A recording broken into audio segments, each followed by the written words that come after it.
dia akan tetap duit. Dia nambah, nanti tinggal lihat ujungnya saldonya berapa, minus ataukah plus, gitu kan. Tapi ada juga dari mengatakan atau misalkan buat dia saya telah hasankan tamroha, kan gitu kan. Itu adalah perbuatan buruk dan perbuatan baik karena itu akan menghapus. Ya, artinya kalau andaikan perbuatannya dinilainya 10, maka perbuatannya kurang 10 akan imbang. Itu maksudnya. Angkanya tetap, cuman dia akan bisa menghapus itu yang bergerak. Apa saja, ya apapun, ya kerjaannya kita. Kalau bicara ya, berarti ibadah hati. Kenapa? Kenapa ibadah yang ria itu tidak diterima? Kalau kesombongan, kembali yang tadi saya bilang billah dan billah itu tadi. Karena gini, pada hakikatnya kita ini ibadah, kita ini hidup, kita ini bisa bergerak kan Allah yang menggerakkan.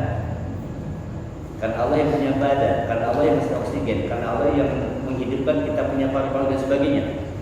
Itu Allah. Dan seharusnya memang punyanya Allah semuanya. Tapi dengan sombongnya dia kata ini hasil karya saya. Ini hasil karya saya. Dan dia beribadah itu bukan buat Allah, tapi buat orang yang ingin dia sombongkan, ingin dia tunjukkan. Pencitraan lah jatuhnya. Ngerti gak? Kalau orang ikhlas itu memang ya memang ke Allah udah. Karena dia sadar badan dia ini Allah yang menggerakkan, napas ini Allah yang memberikan, semuanya karena Allah Subhanahu wa taala yang melakukan. Makanya dia ibadah karena Allah. Nah, tapi ada orang-orang dia pakai udaranya Allah, dia pakai paru-parunya Allah, dia pakai semua yang Allah berikan, tapi yang dilakukan bukan buat Allah, tapi buat nunjukin ke orang lain. Itulah kenapa ibadahnya tidak ikhlas dan Allah nggak suka. Maka Allah bilang, wa ma umiru illa liya'budu mukhlisina, gue udah suruh buat gue, tapi kenapa gue si anu? Pencitraan jatuhnya. Jadi kita bisa beda nih Pak. Ada pencitraan, ada personal branding kan? Jadi jauh lagi. Kita bisa bedain Pak. Ada orang yang selalu upload tentang kegiatan dia, kita bilang itu dia pencitraan, belum tentu. Belum tentu. Ada beda ada pencitraan sama branding, ini agak beda sedikit ya, biar kita paham. Kita jangan sampai nanti kita punya pikiran buruk, bahkan bisa jadi gibah. Ini yang itu. Ada orang yang selalu memposting entah di medsos, entah di status WA-nya, kegiatan dia setiap hari. Wah, orang sombong banget kelihatan. Kalau yang namanya branding itu dia memang seperti itu kegiatannya. Mau dilihat orang kayak gak ada orang. Branding itu kan apa? Sesuatu yang memang menempel pada dirinya. Contoh, orang kalau mau suka pembohong adalah branding buat dirinya. Ada yang suka bohong, sekali bohong belum tentu. Tapi kalau 2 kali, 3 kali, 40, maka dia akan di-branding sebagai seorang pembohong. Jadi branding itu ada yang karena sikap, ada karena profesi, pekerjaan. Contoh, pelukis. Apa nih yang pelukis? Pelukis adalah branding. Dia melukis bukan untuk supaya dijual, enggak. Dia suka. Nah, kalau contoh kita, kalau memang kita kerja di proyek nih, upload aja. Memang kerjaan kita tiap hari di situ. Yang jadi ria, yang jadi sombong adalah hasil dari karya kita yang kita tonjol-tonjolin. Flexing namanya.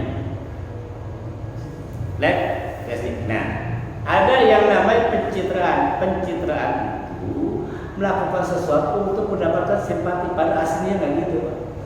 Contoh, turun ke gorong-gorong, kesolokan, padahal sehari-harinya gorong-gorong, turun ke gorong-gorong. Supaya dilihatnya rajin, dipotong, disut, apa? Itu adalah pencitraan. Sampai nanam padi maju kan gitu kan, nggak mundur. Jadi pencitraan itu suatu kerja yang dilakukan padahal itu bukan aslinya. Itu adalah pencitraan. Nah, kalau kita tahu dia bilang pencitraan, nah kalau memang itu kerjaan kita, Ya nggak apa, ya pahami nih upload tentang lemari, tentang kitchen, upload aja. Biar orang tahu tujuannya apa. Nanti kali aja ada orang butuh ke saya, artinya kan itu tujuannya. Tujuannya itu. Beda dengan sifat dia. Nah, yang bisa menghapus amal itu adalah hasil karya kita. Kita lihatin ke orang supaya dipuji. Itu yang nggak boleh. Sesekali nggak apa-apa, sesekali, tapi tujuan buat motivasi, monggo nggak apa-apa, buat motivasi. Yang menghabiskan amal mana? Itu yang pencitraan tadi, ya, supaya dibilang maling dan mawar, atau dia buat takabur sombong. Itu yang menghabiskan amal. Kemudian apalagi yang bisa menghabiskan amal? Gibah, hasud. Sama tuh. Bahkan kalau hasud itu bukan cuma ngilangin pahala, Pak. Rezeki kita pindah ke orang itu. Rezeki. Makanya Bapak kalau lagi serat, lagi susah, dia main orang, alhamdulillah, udah ngomongin apa? Rezeki dia pindah ke gua. Kan banyak orang yang dibenci, dijengki, diomongin, dihasut, akhirnya dia malah lebih.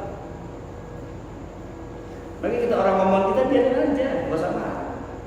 Nah, tapi apa? Dia sedang mentransfer ke kita. Kalau kita sholat kita payah kan gitu kan? Sholat kita kurang khusyuk, baca Quran jarang. Allah ngasih pahalanya dengan cara apa? Dengan cara orang ngomongin kita dikasih pahalanya. Itu aja mikirnya.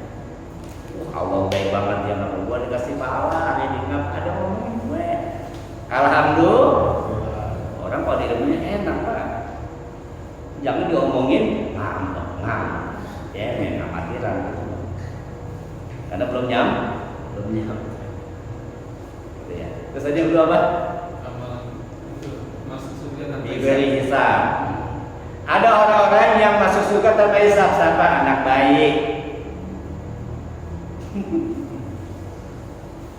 Lah bocah orang kalau belum dihisab, mau dosanya kagak, baru kepala kagak. Itu salah satu itu, Pak. Yang kedua apa? Orang yang begitu tobat meninggal dunia. Kan begitu dia sadar, la ilaha illallah Muhammadur Rasulullah. Hapus semua dosa. Habis begitu dia syahadat, plak, meninggal. Itu sama digoreng orang Muslim. Itu contoh-contoh orang yang digoreng. Ada lagi itu ada. Kira-kira kita bisa nggak digoreng hisab? Mas Bayu, bisa nggak ya? Bisa. Ada 7 ciri, Pak. Yang pertama nih, salah satunya gitu. Ciri-ciri orang yang diberi hisab itu, ini salah satunya yang saya tahu dari dulu saya. Ketika dia sakit dia nggak pernah mengeluh. Sepanjang hidupnya, ketika dia sakit nggak pernah mengeluh. Saya mau nanya, Bapak sakit berapa kali ke dokter?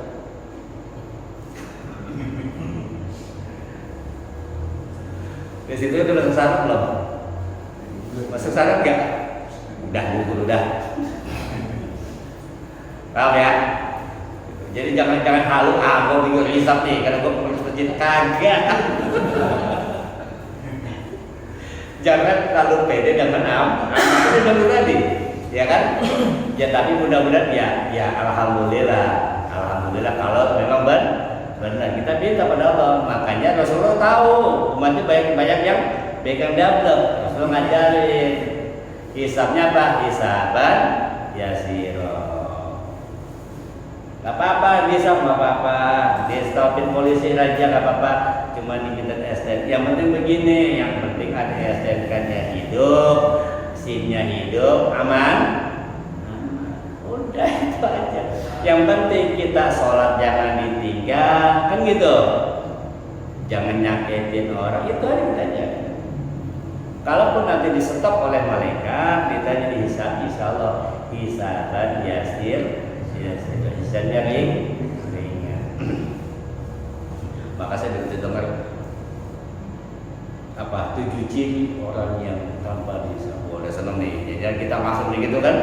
Begitu pertama ya